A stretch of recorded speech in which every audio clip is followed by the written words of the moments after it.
Hello students, you are welcome in my online teaching classes. I am Shishpal Chauhan. Today I am going to explain the summary of A Question of Trust written by Victor Canning.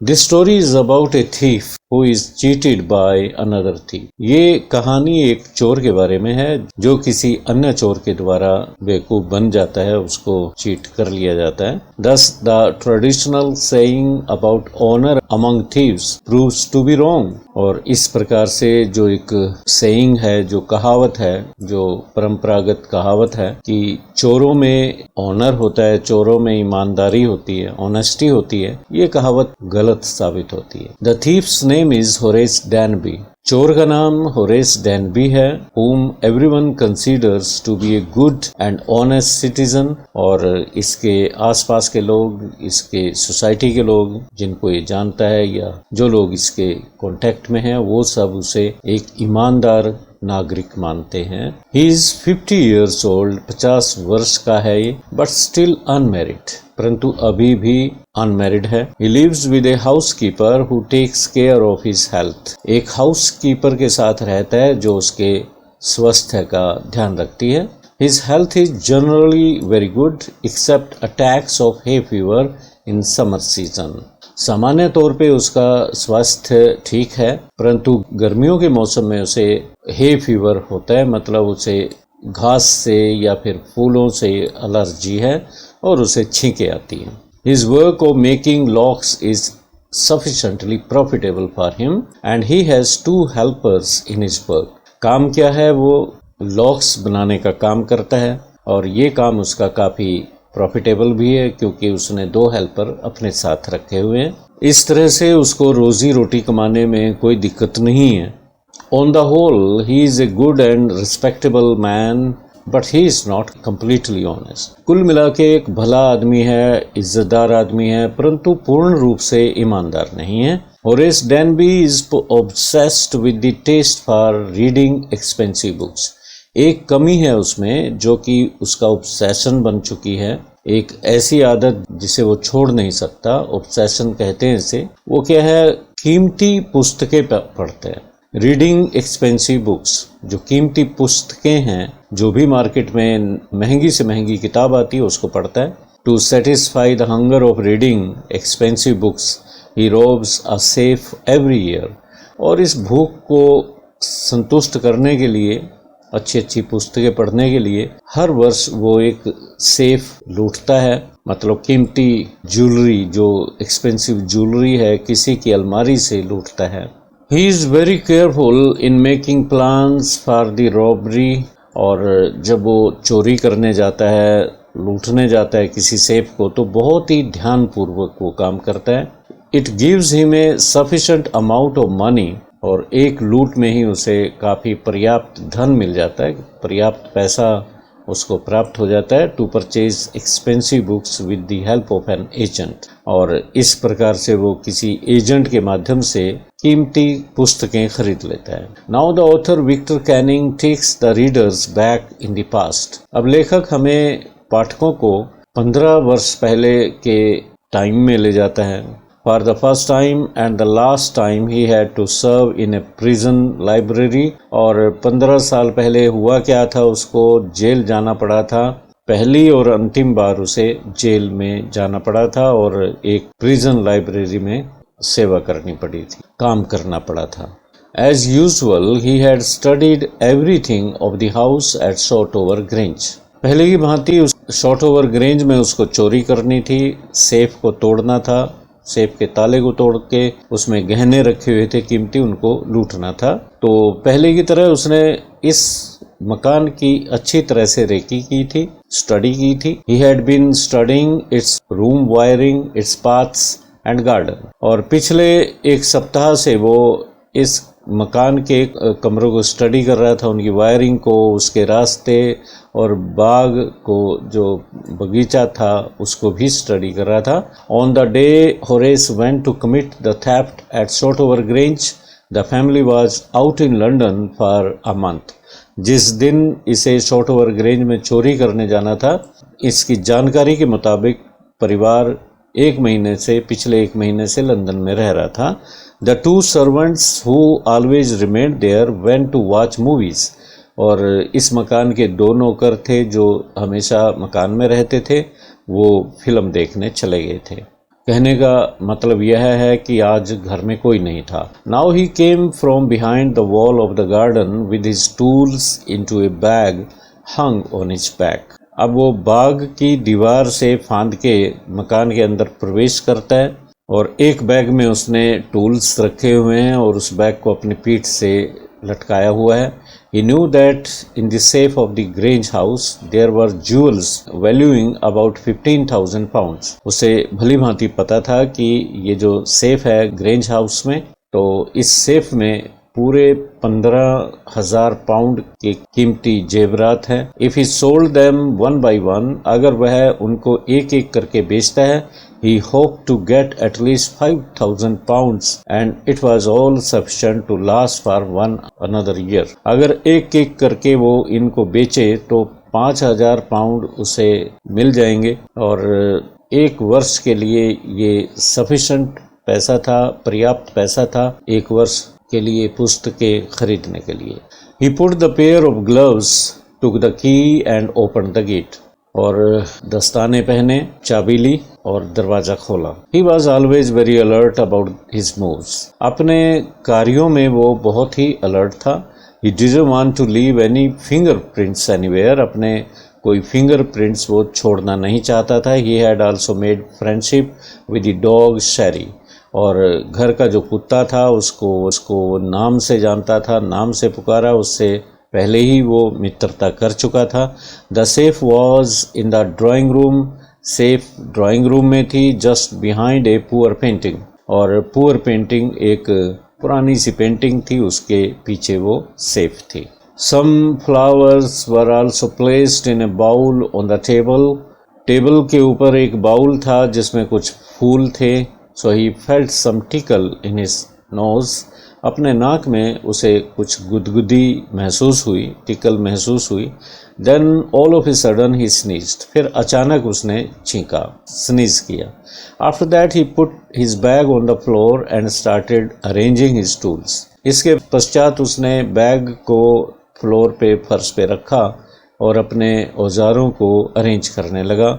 The servants were to come back after 4 hours, उसे भली भांति पता था कि घर के नौकर 4 घंटे बाद आ जाएंगे।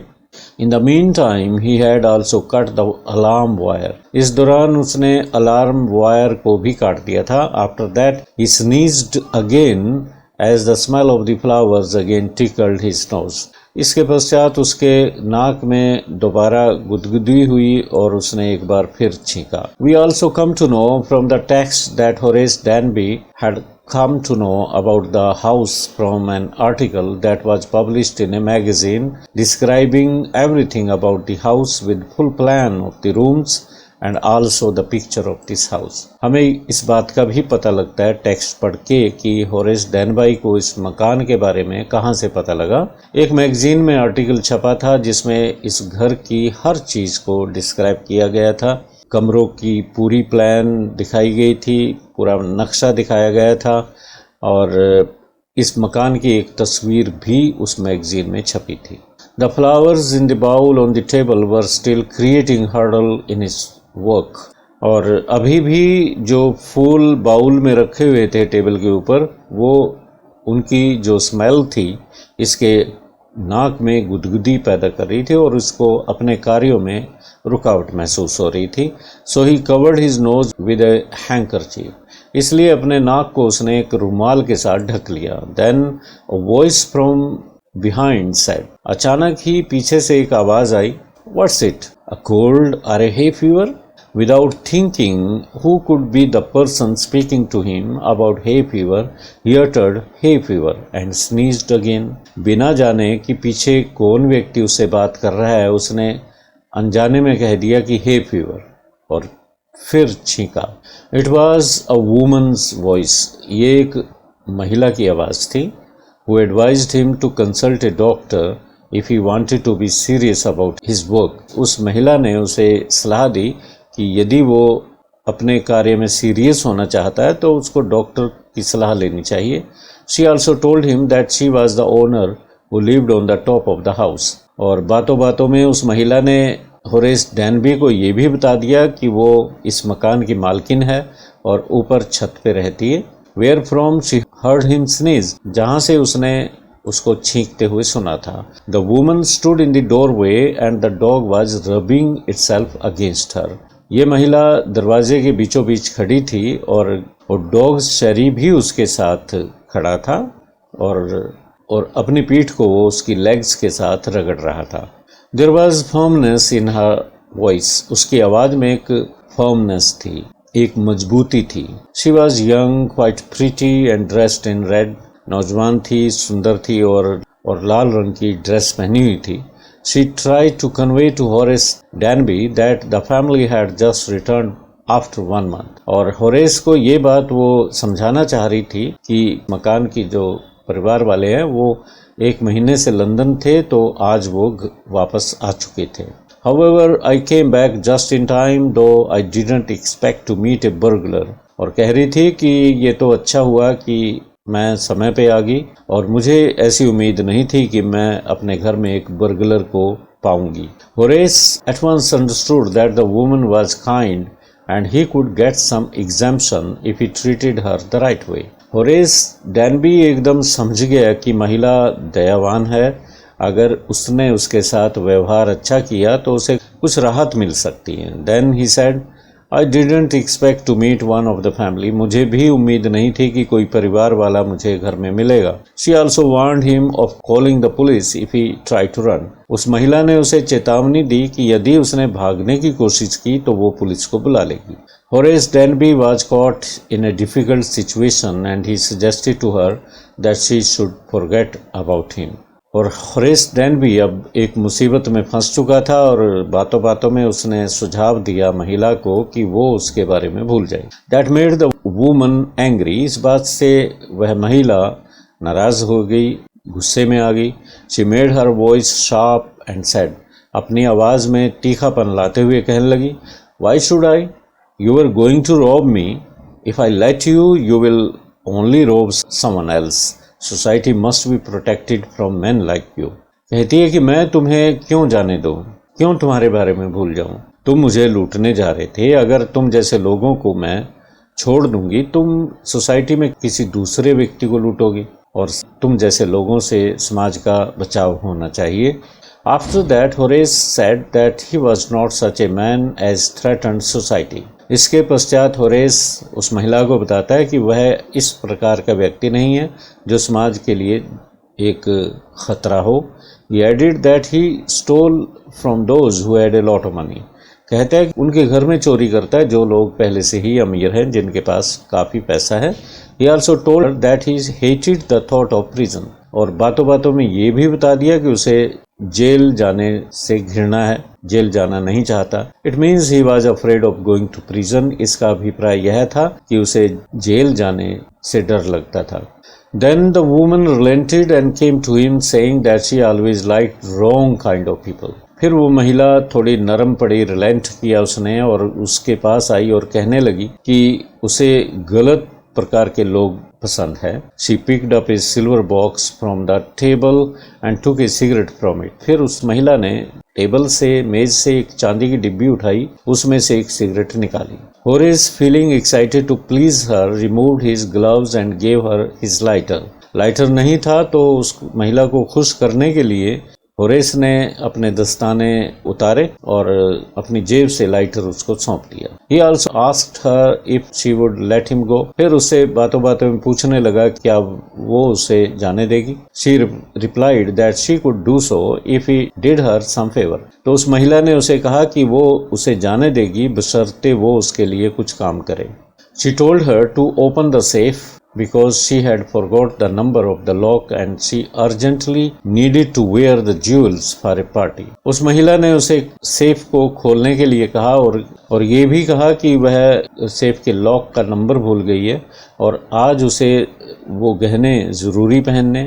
Horace broke the lock and opened the safe, gave her the jewelry and went home happily. Horace ने लॉक तोड़ा, सेफ को खोला और ज्वेलरी उस महिला को सौंप दी और अपने घर खुशी खुशी चला गया। He kept his promise to remain honest for 2 days only.